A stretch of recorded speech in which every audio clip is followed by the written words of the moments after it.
Assalamualaikum. Kembali lagi bersama saya di channel Rini Rakasih. Baik, kali ini kita akan membahas hal yang sangat sensitif di dalam berhubungan. Apa itu? Oke, sebelum kita bahas itu, klik subscribe, klik like. Oke. Nah, ayo kita lihat. Ini dia tips menjaga hubungan agar tetap harmonis. Tips ini saya bagikan untuk yang sudah berkeluarga ya. Yang belum berkeluarga jangan coba-coba. Oke, nah, kiat-kiat hubungan rumah tangga yang harmonis. Di dalam hubungan rumah tangga itu pasti banyak hal-hal yang sangat kita tidak inginkan. Nah, untuk menjaganya apa yang harus kita lakukan? Oke, yang pertama, saling bersikap jujur dan terbuka dengan pasangan. Nah, ini adalah kunci utama dalam berhubungan atau hubungan rumah tangga ya. Nah, sikap jujur, baik itu pasangannya wanita ataupun pria, kita harus jujur kepada suami ataupun istri. Karena jujur itu sangat hal yang paling utama. Apabila suami sudah berkata bohong kepada istrinya, nah istrinya tidak akan terima. Dan istri juga bakalan tahu kalau suaminya kan bohong ya. Untuk itu jangan coba-coba berbohong. Oke, selanjutnya berusaha menciptakan suasana yang menyenangkan dalam rumah tangga. Nah, ini dia. Untuk bapak atau ibu atau suami atau istri yang sudah berumah tangga atau yang sudah bekerja, baik itu perginya pagi pulang malam, baik itu perginya pagi pulang sore, pasti capek dong ya pulang ke rumah. Bagaimana cara menciptakan suasana yang menyenangkan dalam rumah? Nah, ini dia saya kasih tips. Ketika suami lelah akan pulang ke rumah, nah ibu-ibu wajib menyediakan segelas air. Kalau tidak ada gula sih di rumah, sebentar aja dengan air putih. Nah, itu sudah sangat menyenangkan kepada suami. Nah, jangan lupa ya ibu-ibu, beri suami dengan pelukan hangat dan juga senyuman ataupun dikasih kecupan. Pak suami juga harus mencium kening si istri. Oke, selanjutnya ketika tidur malam, Pak suami atau ibu jangan langsung tidur. Sebaiknya bercengkrama dulu sama istri, anak, bahas apa saja yang sudah dilakukan hari ini. Nah, itu tips dari saya. Oke, jangan tidur dahulu. Sebaiknya bercerita atau story aja deh apa yang terjadi hari ini di kantornya. Next, hindari sikap emosional dan egois yang dapat memicu pertengkaran. Nah, ini juga apabila suami atau istri yang sudah capek, lelah dari pulang kantor, jangan menunjukkan sikap egois. Aku capek nih seharian bekerja saja, sampai di rumah menunjukkan wajah yang cemberut. Itu adalah salah satu memicu pertengkaran. Kok si abang pulang-pulang udah cemberut aja nih mukanya, si abang udah gak enak aja nih lihat mukanya. Padahal sesama capek saling mengerti, tidak ada kata yang egois. Walaupun bapak atau ibu yang bekerja, pulang kerja yang capek, tetap berikan senyuman hangat kepada istri atau suami tercinta. Next, membuat komitmen jangka panjang dengan pasangan. Nah, dalam rumah tangga kita sudah punya komitmen dong ya. Komitmen apa yang harus dijaga? Jangan sedikit-sedikit bertengkar langsung sudah ceraikan saja, atau udah sampai di sini saja ya. Dibahas komitmen jangka panjangnya. Kita ini mau kemana? Sudah menikah, apa yang harus kita bahas? Ya, itu dia. Next, mengutamakan kebersamaan dan dalam keluarga. Nah, bagi bapak-bapak dan ibu-ibu ya, hari weekend itu adalah hari untuk keluarga. Maksudnya di sini adalah family time yang inti, bukan ada yang lain-lainnya.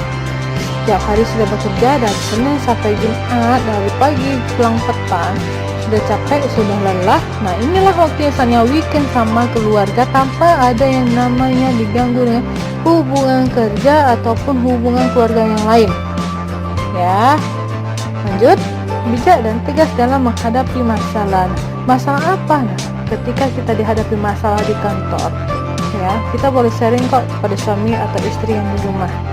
tetapi bijak juga menghadapi masalahnya. Kita minta pendapat, ya. Kalau pendapatnya rasanya oke, silakan ambil. Tapi kalau tidak oke, jangan coba-coba untuk memancing kemarahan istri atau dengan suami. Oh, kita hanya mengasih opini, pendapat, ya. Oke, nah this is the picture. Wah, aman sekali ya mereka. Lanjut, ketika suami hendak pergi bekerja, istri haruslah mengisi perut suami dahulu. Jangan sampai ya ibu-ibu suaminya pergi bekerja pagi dalam keadaan perut lapar.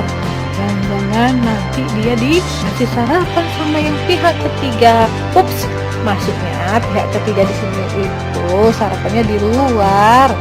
Ya, nah suami sebelum pergi sebaiknya ciumlah istri kembali. Oke, bapak-bapak, sebelum bekerja atau sebelum pergi bekerja, bapak-bapak wajib nih mencium kening istri tercintanya.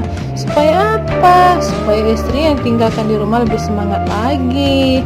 Nah, bagi ibu-ibu yang suaminya hendak bekerja atau hendak pergi bekerja, berilah pelukan hangat kepada pak suami. Supaya apa? Supaya suami giat mencari duit di luar.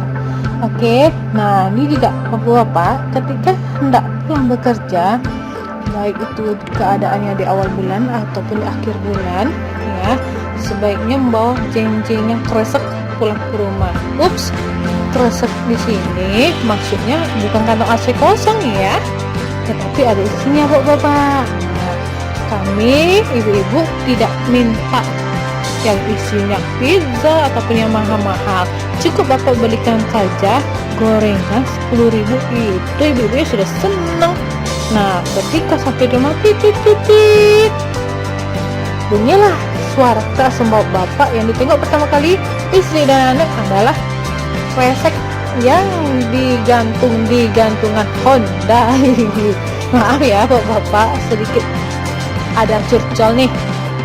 Next, menghabiskan waktu bersama keluarga ketika weekend. Nah, ini yang saya bilang tadi, weekend itu adalah hari keluarga, hari yang sangat penting untuk keluarga. Dari pagi kita sudah bekerja, pulang petang dari Senin sampai Jumat. Kapan weekendnya? Yaitu Sabtu dan Minggu, hanya untuk keluarga tanpa menghiraukan orang lain. Nah, ya, menghiraukan orang lain itu maksudnya tidak ada handphone, tidak ada yang namanya pergi yuk, nge-mall yuk. Nah, maksudnya pergi sama kawan-kawan itu tidak ada lagi, ya, tetapi hanya untuk dihabiskan sama keluarga. Oke, next, apa yang harus kita hindari dalam berhubungan rumah tangga? Nah, ini dia, ya, yang harus kita hindari yaitu handphone. Nah, ini bapak-bapak nih kebiasaan nih, ya. Di sini saya bukan menjudge bapak-bapak juga ya, ataupun ibu-ibu. Nah, handphone itu adalah hal yang sangat penting ya, komunikasi iya, tetapi apabila kita sudah lelah dari bekerja, janganlah memegang handphone di rumah, baik itu ibu ataupun bapak, karena handphone itu bisa memicu kemarahan. Maksudnya di sini sudah seharian bekerja, tidak ada waktu untuk istri dan anak, yang di rumah dipegang handphone, bukan anak ataupun istri, ya. Sikap saling egois, sikap kasar, berbohong ataupun cuek, ya. Di dalam rumah tangga kita tidak boleh berkata kasar, cuek, apalagi nih, baik itu cueknya ke bapak ataupun cueknya ke ibu, ya. Kalau kita sudah cuek, wah kacau, ya, bahaya ini kalau sudah cuek, ya. Next, orang ketiga. Nah, ibu-ibu, orang ketiga ini bisa aja terjadi pada orang tua, ipat, handphone, tetangga, will ataupun pil, dan juga teman sebaya. Nah, hati-hati sama orang ketiga. Nih, kasih saran sedikit untuk ibu-ibu. Walaupun kita di rumah saja, bapak-bapaknya bekerja, ya, suami pulang kerja itu ingin melihat istrinya yang wangi, cantik, ya, jangan hanya pakai daster. Kenapa saya bilang yang pakai daster? Walaupun daster itu sangat nyaman sekali bagi saya ya, karena yang mereka lihat atau yang bapak lihat di kantor, teman wanitanya semua rata-rata kece-kece, wangi-wangi, cantik-cantik, berpakaiannya wow. Ketika pulang, lihat, aduh, muka istri lecek, tidak wangi, ya, dan juga masih pakai daster. Nah, setidaknya ibu-ibu dandanlah kita di hadapan suami. Toh berpahala loh dandan untuk suami. Aku tidak suka dandan nih. Nah, jangan gitu dong. Ya, masa kita pergi kerja, pergi sama kawan-kawan, berdandan, tiba-tiba di hadapan suami nggak mau. Ya, harus dandan, walaupun hanya pakai lipstick aja sih. Next, tidak mengekang pasangan. Nah, ini masuk tidak mengekang pasangan itu dalam tanda kutip ya, bapak dan ibu-ibu. Maksudnya boleh kita hangout sama kawan-kawan sih boleh nih. Ataupun juga kumpul kawan-kawan boleh, tapi ada batasannya, tidak mengekang ya. Oke, sampai di sini dulu tips atau kiat-kiat dari saya tentang menjaga hubungan yang harmonis dalam berumah tangga. Mungkin ada salah atau gimana ya, akan kita bahas di channel selanjutnya. Thank you for watching and happy fun.